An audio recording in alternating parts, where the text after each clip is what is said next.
Assalamualaikum warahmatullahi wabarakatuh. Perkenalkan, saya Ruli Agustin, mahasiswa Fakultas Matematika dan Ilmu Pengetahuan Alam, Program Studi Statistika Universitas Brawijaya, kelas 7 IM. Pada video ini, saya akan mempresentasikan penelitian saya yang berjudul Analisis Keefektifan Media Sosial untuk Pemasaran menggunakan Statistika Deskriptif. Pada penelitian ini akan membandingkan media sosial Instagram, TikTok, Twitter, YouTube, dan Facebook. Penelitian ini dilatar belakangi dengan perkembangan teknologi yang beriringan dengan semakin banyaknya jenis-jenis media sosial yang bisa digunakan. Pengguna media sosial pun semakin bertambah. Di Indonesia, berdasarkan data yang dihimpun per Januari 2021 oleh perusahaan media asal Inggris, We Are Social dan Hootsuite, sekitar 170 juta jiwa atau 61,8% penduduk Indonesia merupakan pengguna aktif media sosial. Melihat banyaknya pengguna, tentunya akan membawa manfaat dalam bidang lainnya, misalnya pemasaran. Pelaku bisnis dapat memanfaatkan banyaknya jumlah pengguna media sosial untuk promosi produk agar produk mereka dapat diketahui oleh lebih banyak orang. Pelaku bisnis juga dapat memanfaatkannya sebagai tempat untuk melakukan jual beli atau transaksi secara online. Namun, sebelum memanfaatkannya, pelaku bisnis juga perlu memahami media sosial manakah yang bisa secara efektif membantu untuk mengembangkan usaha mereka. Oleh karena itu, penelitian ini dibuat dengan tujuan mengetahui media sosial yang banyak menarik perhatian konsumen untuk membeli produk setelah melihat promosi produk tersebut di media sosial dan mengetahui media sosial yang paling berperan untuk meningkatkan penjualan produk. Sedangkan manfaat yang bisa diperoleh dari penelitian ini adalah menambah wawasan pembaca, membantu pelaku usaha menentukan media sosial yang efektif untuk pemasaran, dan membantu peningkatan keuntungan penjualan dengan peningkatan keefektivitasan promosi. Penelitian serupa sudah pernah dilaksanakan oleh Dinda Sekar Puspitarani dan Reni Nuraini, mahasiswa program studi ilmu komunikasi Universitas Telkom dengan judul Pemanfaatan Media Sosial sebagai Media Promosi, studi deskriptif pada Happy Go Lucky House. Selain itu, juga terdapat penelitian dari Wardinal Rivaldi, mahasiswa Fakultas Ilmu Sosial dan Politik Universitas Kalimantan Islam, Muhammad Arsyad Al-Banjari, dengan judul Pemanfaatan Media Sosial Instagram sebagai Media Promosi Pemasaran Makanan di Banjarbaru, studi kasus pada akun Burger Berkah Bersama. Hal yang membedakan penelitian ini dengan penelitian sebelum-sebelumnya adalah penelitian sebelumnya menggunakan jenis penelitian kualitatif, sedangkan pada penelitian ini menggunakan jenis penelitian kuantitatif. Kemudian, penelitian sebelumnya hanya fokus pada satu media sosial, yaitu Instagram. Sedangkan pada penelitian ini membandingkan Instagram dengan media sosial lainnya. Sebelum melanjutkan ke metode penelitian yang akan digunakan pada penelitian ini, izinkan saya menjelaskan apa itu media sosial, pemasaran, dan statistika deskriptif. Menurut Nasrullah, media sosial adalah medium internet yang memungkinkan pengguna merepresentasikan dirinya maupun berinteraksi, bekerja sama, berbagi, berkomunikasi dengan pengguna lain, membentuk ikatan sosial secara virtual. Menurut Kaplan dan Heinlein, media sosial memiliki 6 jenis, yaitu proyek kolaborasi, blog dan microblogs, komunitas konten, situs jaringan sosial, virtual game, dan virtual sosial. Jumlah pengguna aktif di Indonesia saat per Januari 2021 adalah 170 juta jiwa. Kemudian ada pemasaran. Menurut Kotler, pemasaran adalah suatu proses sosial dan manajerial yang di dalamnya individu dan kelompok mendapatkan apa yang mereka butuhkan dan inginkan dengan menciptakan, menawarkan, dan mempertukarkan produk dengan pihak lain. Pengusaha untuk saat ini dapat meningkatkan penjualannya dengan mempromosikan usaha pada media sosial atau yang disebut dengan pemasaran digital. pelaksanaan pemasaran melalui media sosial, dibutuhkan strategi-strategi agar kegiatan pemasaran dapat berlangsung efektif. Beberapa hal yang harus diperhatikan dalam menentukan strategi antara lain produk, price, place, dan promotion, atau produk, harga, tempat, dan promosi. Promosi dan media yang akan digunakan menjadi aspek penting untuk peningkatan penjualan produk. Selanjutnya yaitu statistika deskriptif. Menurut Hasan, statistika deskriptif adalah bagian dari ilmu statistik yang mempelajari bagaimana cara mengumpulkan data, menyajikan data, sehingga mudah dipahami. Dengan kata lain, fungsi statistika deskriptif adalah untuk menerangkan keadaan, gejala, atau persoalan.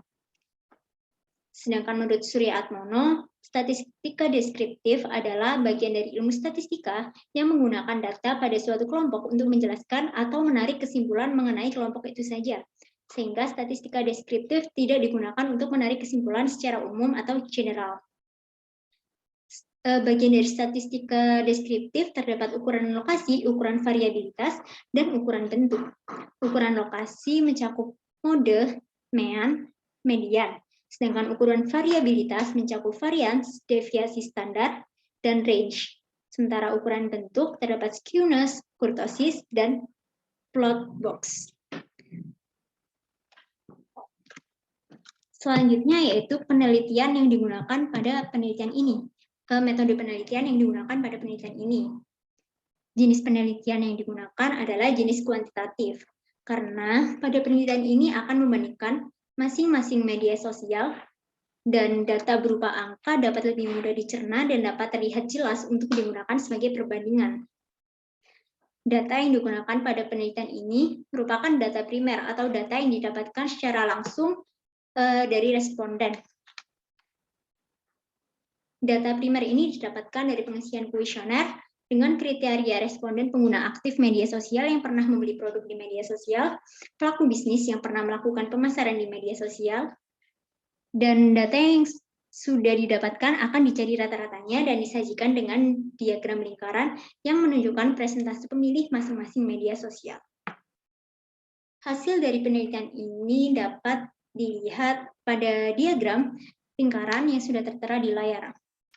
Presentase yang tertera di sana merupakan hasil rata-rata dari jumlah responden pembeli yang juga merupakan pengguna media sosial yang memilih media sosial tersebut sebagai media sosial yang paling menarik untuk membeli produk, media sosial yang paling sering digunakan untuk mencari referensi produk, dan media sosial yang paling sering digunakan untuk membeli produk. Presentase tertinggi pada data ini adalah Instagram, yaitu 30%. Atau dapat dikatakan bahwa Instagram adalah media sosial yang paling efektif untuk promosi. Selanjutnya ada diagram lingkaran yang menunjukkan hasil pengisian kuesioner oleh pelaku bisnis. Presentase yang tertera di sana merupakan jumlah responden yang memilih media sosial sebagai media sosial yang paling meningkatkan penjualan. Presentase terbesar adalah Instagram dan Twitter, yang menunjukkan bahwa Instagram dan Twitter adalah media sosial yang paling efektif untuk meningkatkan penjualan, dengan rata-rata pemilih 41%. Instagram berhasil membuat pelaku bisnis mengalami peningkatan penjualan karena pada aplikasi ini banyak sekali fitur-fitur yang dapat digunakan untuk promosi. Pelaku bisnis dapat mempromosikan produknya melalui beranda Instagram dengan cara mengetikkan tagar-tagar atau hashtag yang sesuai dengan produk yang akan dipasarkan. Dengan adanya tagar-tagar tersebut, unggahan para pelaku bisnis dapat dilihat oleh lebih banyak orang di luar pengikutnya. Ketika calon pembeli mengetikkan sebuah tagar pada pencarian Instagram, secara otomatis produk pelaku bisnis yang memiliki tagar sesuai dengan yang dicari pembeli akan muncul di laman Instagram pembeli. Selain itu, pelaku bisnis dapat memanfaatkan fitur Insta Stories maupun Reels untuk membuat video singkat pengenalan produk bisnis.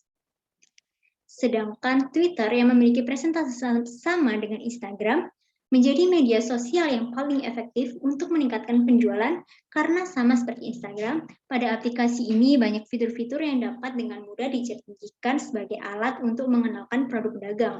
Misalnya saja, Jika pelaku bisnis tidak memiliki pengikut yang banyak di Twitter, pelaku bisnis dapat mengenalkan produknya melalui Base. Base adalah akun yang dapat secara otomatis mengunggah utas yang dikirimkan melalui direct message atau pesan. Base biasanya memiliki pengikut yang banyak, sehingga tweet yang dikirimkan dapat dilihat oleh banyak orang. Namun memang ada beberapa base yang melarang pengirim untuk berpromosi. Selain itu, algoritma Twitter memungkinkan pengguna dengan pengikut sedikit dapat dilihat oleh banyak orang melalui fitur retweet. Selain itu, pelaku bisnis juga dapat menambahkan tagar untuk produk yang dipromosikan. Sama seperti Instagram, dengan penambahan tagar, kemungkinan produk dilihat oleh banyak orang akan semakin besar. Tanpa tagar pun di Twitter, ketika pembeli mengetikkan produk yang mereka cari di bar pencarian, secara otomatis Twitter akan memunculkan tweet-tweet atau utas-utas yang mengandung kata-kata yang dicari. Oleh karena itu, pelaku bisnis perlu mengetikkan detail produk dengan jelas dan lengkap agar produk dapat muncul ketika dicari. Pada penelitian ini dapat disimpulkan bahwa media sosial yang paling efektif untuk promosi adalah Instagram. Media sosial yang paling sering membuat orang tertarik membeli produk, paling sering dijadikan media untuk mencari informasi atau referensi, dan sering digunakan untuk tempat membeli produk. Sedangkan media sosial yang paling meningkatkan penjualan adalah Twitter dan Instagram. Kedua media sosial ini memiliki banyak fitur yang dapat dimanfaatkan untuk mempromosikan usaha secara gratis. Selain itu, kedua media sosial ini juga sedang banyak digunakan oleh penduduk Indonesia. Selanjutnya, saran untuk penelitian, yaitu pengelompokan berdasarkan jenis produk yang dipasarkan. Perbedaan jenis produk akan menyebabkan perbedaan target pemasaran yang tentu saja akan berbeda di masing-masing media sosial. Masing-masing media sosial memiliki target pasarnya tersendiri. Selain itu, penelitian selanjutnya dapat dilakukan dengan memperdalam penelitian pada masing-masing fitur media sosial. Berikut adalah referensi yang saya gunakan dalam menyusun penelitian ini. Sekian presentasi dari saya. Mohon maaf jika ada kata-kata yang salah dan kurang bisa dipahami. Terima kasih atas perhatiannya. Wassalamualaikum warahmatullahi wabarakatuh.